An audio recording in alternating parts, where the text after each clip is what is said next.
Snake stowed away to the series' first portable iteration in 2000's Metal Gear Solid Ghost Babel.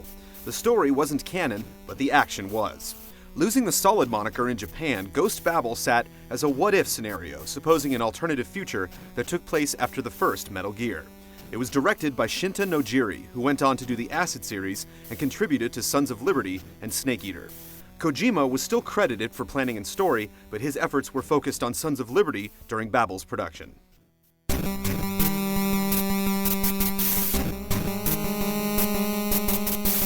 Seven years after Outer Heaven was destroyed, Snake was once again called upon by Roy Campbell.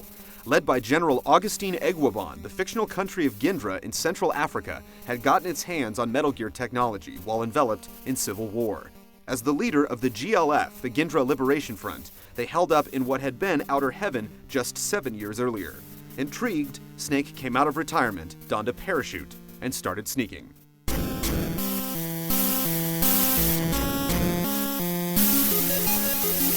His adventure led him through forest and fortress, with information being fed to him via codec from Campbell, Weasel, a mercenary, Brian McBride, Director of African Affairs for the CIA, and Mei Ling, the exemplary grad student who cast pearls of wisdom before Snake while saving his game.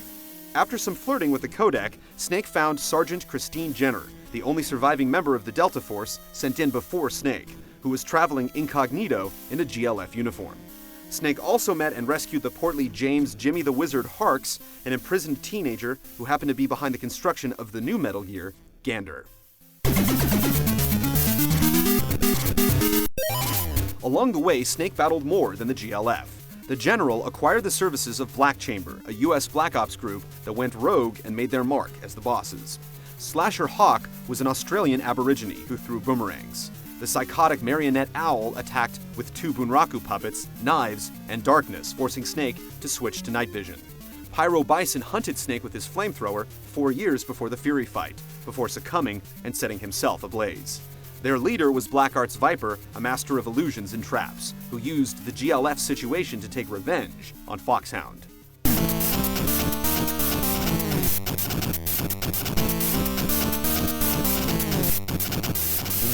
Snake progressed and trampled Black Chamber villain by villain, culminating with the ultimate battle with Metal Gear.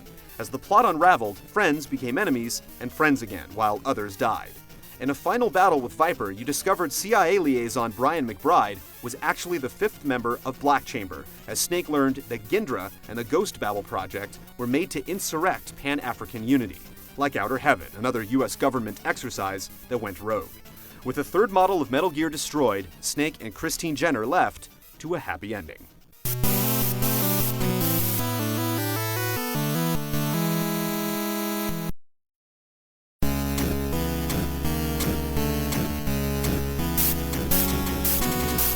Ghost Babel was considered a portable masterpiece, garnering high accolades and top scores from multi-platform publications and websites.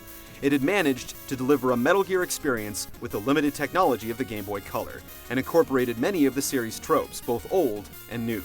Crawling, guided Nikita missiles, and the venerable cardboard boxes were there, as well as lengthy codec conversations.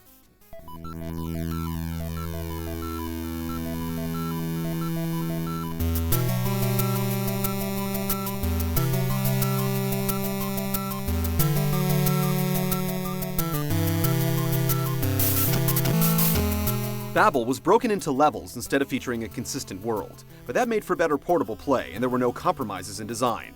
It also included over 100 VR missions to test your skills with weapons and stealth. Ghost Babel was rated E by the ESRB despite the foggers obviously being Snake's patented smokes, references to alcohol, and even some mild blasphemy. And of course, a ton of dead bodies, including a suicide.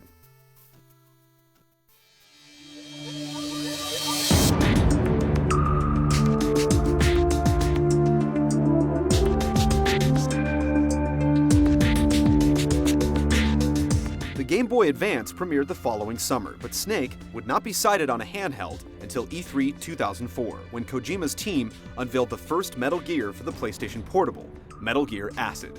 The visuals were in line with the previous PlayStation 2 titles, but the gameplay was drastically different. Rather than a real-time stealth action experience, the creators shifted gear and opted for turn-based strategy that utilized cards for all actions. director Shinta Nojiri went on record stating the decision to utilize card strategy rather than previous conventions was due to the PSP's characteristics. The developers wanted to give players something distinctive instead of just another MGS. Acid was released in Japan in December of 2004 with a stateside launch in March of 2005.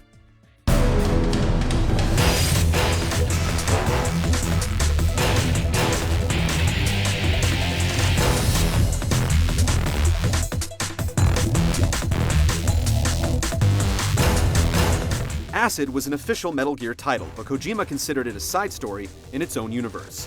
Taking place in 2016, a retired Solid Snake was called into action to break into the Lobido Physics and Chemistry Laboratory.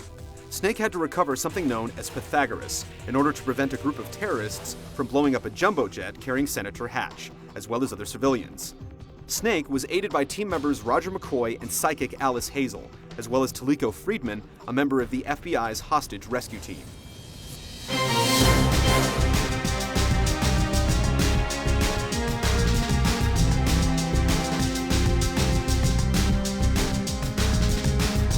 As Snake progressed through the lab, he took on the forces of Lieutenant Leone, whose mercenary group was hired by an anti-government militia in the Maloney Republic. His partner Taliko turned out to be Le Clown, a famous assassin, and a mental doppelganger named Hans Davis began making inconvenient appearances. Snake reunited with the real Taliko, stopped Le Clown, and destroyed the real Pythagoras, a shiny new Metal Gear.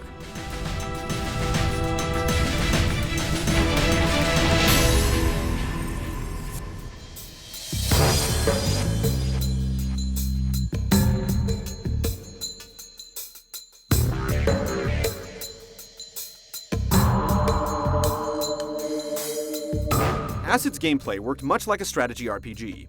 Players moved Snake along a map with his options shown via square grids.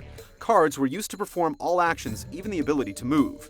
They enabled Snake to attack with guns, replenish his health, or deal status effects. Players still had to avoid detection, shoot out cameras, sneak up on guards and knock them out, crawl through passageways, hide behind objects, and hang on ledges. Cards in the deck would be used up until the deck reset, so picking the right card for the right occasion was crucial. Acid included unique special cards based on nearly every other title in the series, including Ghost Babel.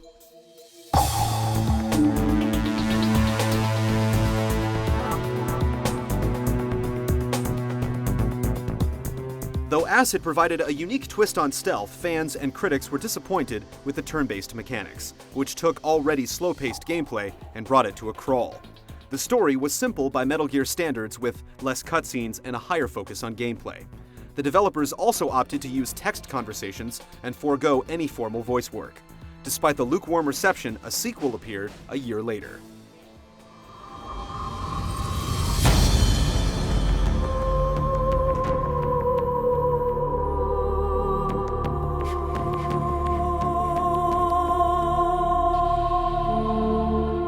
Metal Gear Acid 2 arrived in Japan in December of 2005 and then in March of 2006 in the US. Though a direct sequel, the game's protagonist was actually a completely different Snake than the one featured in Acid. The new Snake was a clone of the original, created from cell samples taken from the Lobido Island incident. MGA2's story opened with Snake illegally flying into the United States. His group was arrested by an FBI SWAT team and forced into a covert operation by an agent named Dalton.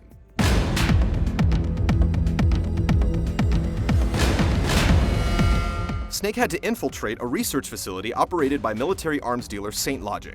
In the early stages of the mission, an official with the Department of Defense named General Wiseman took control. Snake was forced to partner up with a woman named Venus, who was searching for the Lucinda file, a log of a horrible act called the Pralia Massacre Snake was responsible for. Snake and Venus discovered that the real impending danger was a nuclear launch by a new Metal Gear model. The two confronted Snake's creators and ended the threat.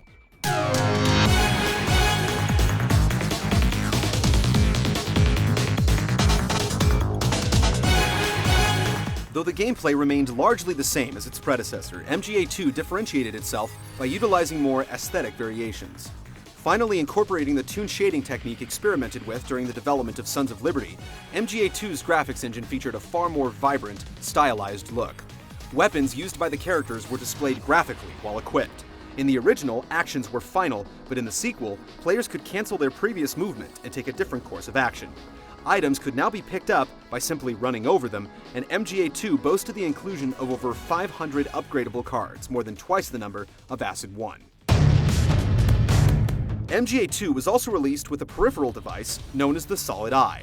The device was a folding cardboard box that went over the PSP that generated a pop-out 3D effect, much like Nintendo's Virtual Boy. Japanese players could watch cutscenes from Snake Eater in Solid Eye mode as well.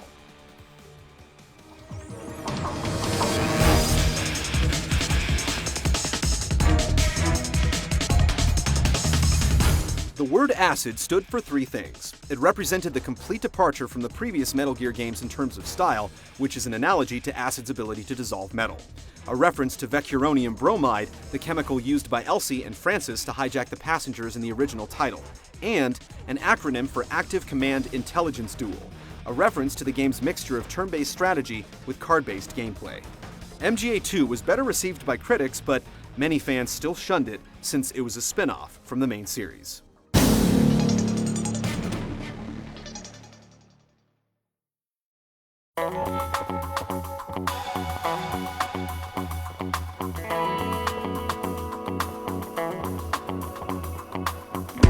With the next portable installment, Kojima and his team decided to reflect what fans had become used to on home consoles. Metal Gear Solid Portable Ops became a surprisingly prominent piece of the main series chronology. One of the biggest additions to the MGS formula was the inclusion of the Comrade system, necessitated by the game's plot point that a post-Snake Eater Big Boss had to recruit members of the Silo insurrection to take on Gene's forces.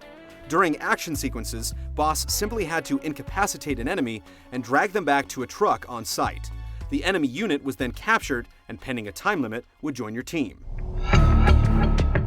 Of course, not every unit was the same. The first recruit was named Jonathan. He specialized in rescue operations and thus could drag enemies back to the truck faster. Snake could capture technical units to work on the creation of new items, medical units to heal the team faster, delivery men to transport equipment on and off site, and combat units to aid in Snake's sneaking missions. Players assigned each available unit to various teams to optimize performance.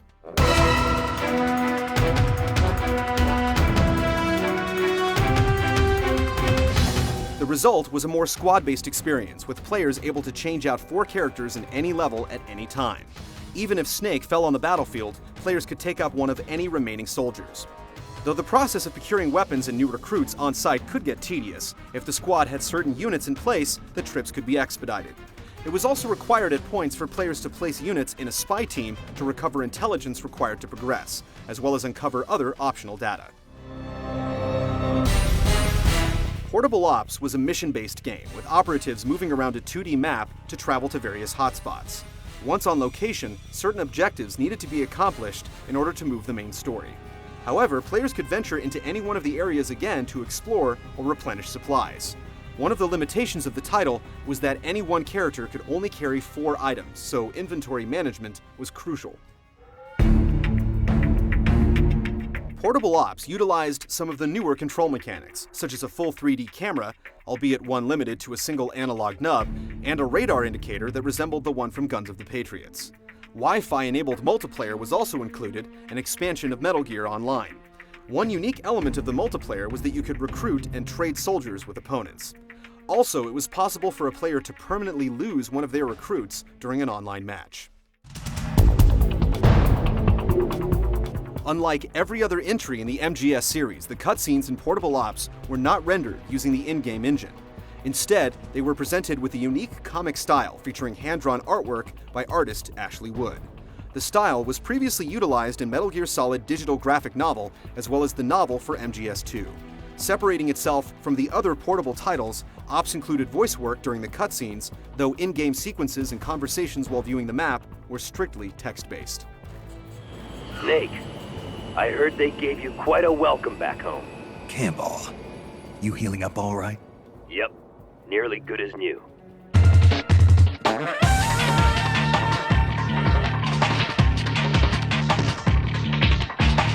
Staying true to the Solid series, Portable Ops received an enhanced version as well. On July 17, 2007, Konami announced Metal Gear Solid Portable Ops Plus, a standalone expansion of the original game, focused on online play. Players could also take the reins of new characters like Raiden, Roy Campbell, and Old Snake. The story mode within Metal Gear Solid Portable Ops Plus was removed, and a new single-player mode called Infinity Mission was added, where the player had to go through randomly chosen maps looking for the advance point within the level. Some others required a special mission to be completed before it would appear. Data from Portable Ops could be transferred over so players started with their entire team intact from the get-go.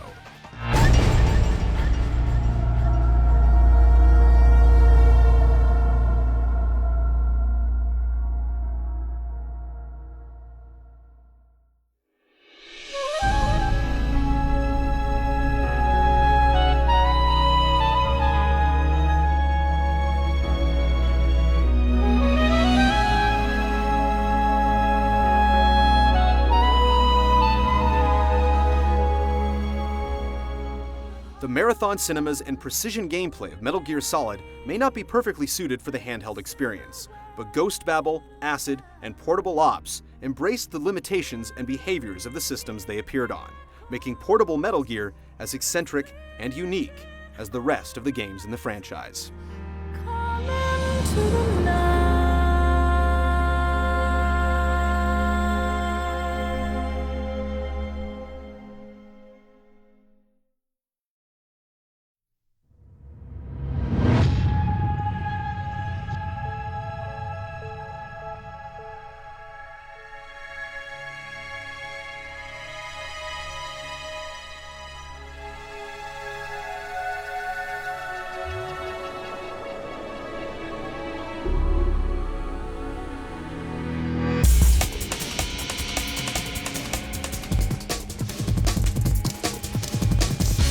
On the dawn of Guns of the Patriots, GameTrailers presents a look back at the entire history of Kojima's war, as our Metal Gear retrospective comes to a close.